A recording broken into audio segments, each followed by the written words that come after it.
Robert Greene is an American author who has written 7 bestseller books. He has written books on strategy, power, and mastery, just to mention a few. Studying Robert Greene and especially listening to Robert Greene is like having this extra grandfather who is just spitting wisdom after wisdom to you. So in today's video, ladies and gentlemen, I will give you 10 crucial lessons from Robert Greene. Lesson number 1, be a source of pleasure. No one wants to hear about your problems and troubles. Being lighthearted and fun is always more charming than being serious and critical. There is so much negativity in today's world. Being a source of pleasure can really help you become that person who people will crave to have around them. Be inspiring, be positive, and share some energetic excitement to the people around you. One of my missions in life is to be remembered as a person who was always this energetic force, who was always striving for excellence and being kind to people. This is something that I live by every day, and I'm always striving for being a source of pleasure. Lesson number 2, the true source of creativity. The truth is that creative activity is one that involves the entire self. Our emotions, our levels of energy, our characters, and our minds. Work on what connects you emotionally, and ideas will come to you. The true source of doing your very best work at something really comes from the fact that you need to do something that connects with you emotionally. When I do something that really connects with my inner self, something that connects with my emotions, I come up with these crazy and creative ideas. Publishing content on YouTube, for an example, is really something that connects with me deeply. I guess it comes from my childhood, and I was this creative person who was drawn to music and movies, etc. It is something about YouTube that really connects with me emotionally. And yeah, as Robert is saying, if you want to kind of reach your highest potential of creativity, you need to find the things in life that really connects with you emotionally. Lesson number 3, become irreplaceable. If you're not necessary, if people don't need you, so be aware that you're easily replaced in this world, that you're not as important as you think you are unless you create a position that getting rid of you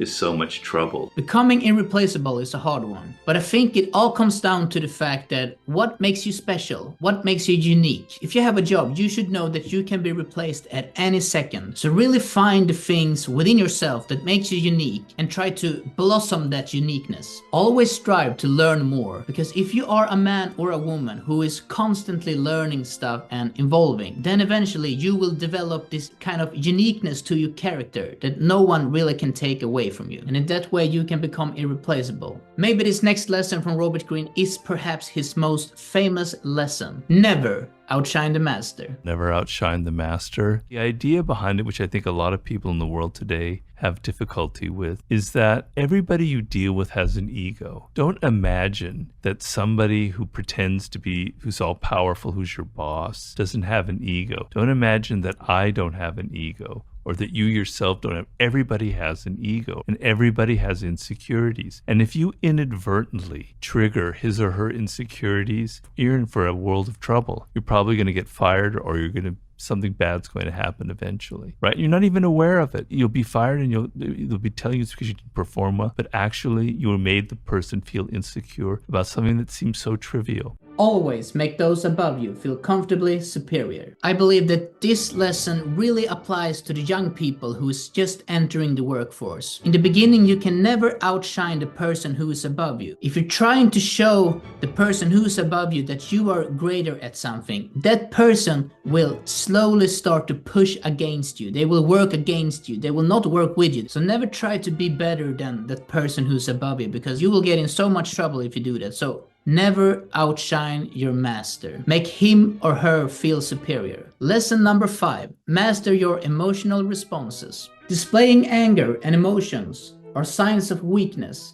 You cannot control yourself, so how can you control anything? You need to be able to control your inner emotions that you feel. If you are angry or you are upset with something, you need to be able to control your emotional responses. Because if you let your emotions come out very easily, that will make you look very weak. So if you're feeling upset or angry about something, then keep that feeling inside of you and, I don't know, go to the toilet or go to somewhere where you can be alone and be there for some time until you feel that that emotion has faded away, because it is never a good idea to display your emotions to someone else, especially if you're angry or upset about something. Be professional. Lesson number 6, your inner Athena. I'm not really sure how you pronounce this, but I think it's Athena. This is something that Robert taught me and has been with me for such a long time now, and that is that you have this inner voice deeply rooted inside of you, and that is your inner Athena. That's the voice that lives deep inside of you, who's telling you what is wrong and what is right. I've heard so many people talking about your inner Athena, and especially for me, I find my inner Athena talking to me in the mornings when I'm drinking my morning coffee. Am I on the right path to something? Am I doing this wrong? Cultivate your inner Athena and worship her. Rationality is then what you will value the most, and that which will serve as your guide. So your inner Athena is that voice that you have inside of you that is trying to guide you on the right path. I'm pretty sure that all of us have that voice inside of us. If you haven't communicated with your inner Athena in a while, then try to go somewhere quiet, somewhere where you can be in peace, and really try to connect with your inner self. This can be really effective if you are in a hectic period in your life, or if you have different life choices that you need to choose between, then really try to connect with your inner Athena. Lesson number 7, think for yourself. You need to think for yourself and not be tied to what other people have told you is reality. This kind of goes hand in hand with listening to your inner Athena. You really need to think for yourself. What is wrong? What is right? My parents is telling me to do this. My friends is telling me to do that. Society is telling me to go to school and get a high-paying job. You cannot always listen to what other people have to say. You really need to think for yourself sometimes and get rid of all of the other beliefs that you have been told is right. Go with your own intuitions. Lesson number 8, you are the obstacle. A lot of the times we humans kind of put the blame on things. I didn't go to the gym yesterday because I had things to do. You have to put the blame on yourself. You are the obstacle. There is no one else to blame. The mountain ain't the obstacle. You are the obstacle. You need to find ways to go around the mountain. And me, myself, is a victim of this sometimes. So we have to remember that me and you can only put the blame on ourselves, and remember that we are the obstacles. Law number 9, win through your actions, not your arguments. If you want to be a trustworthy woman or man,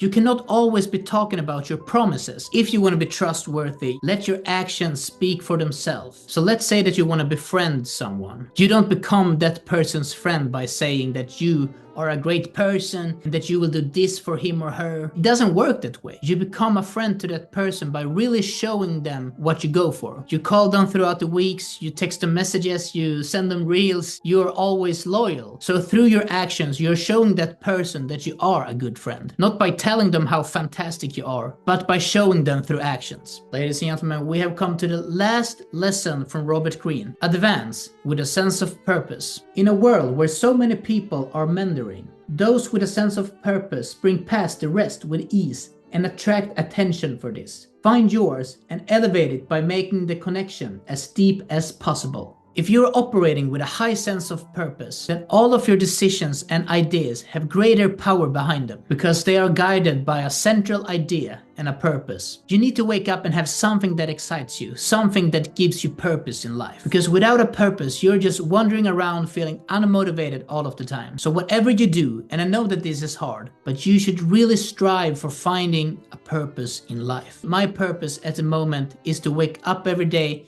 and be as productive as possible, and also being a good man who shares value and excitement to the people around me. Ladies and gentlemen, that was 10 lessons from Robert Greene. If you want to see more videos from me, then I recommend you to click on this video where I'm talking about 6 things that you need to be motivated. I hope you liked this video, and I'll see you in the next one.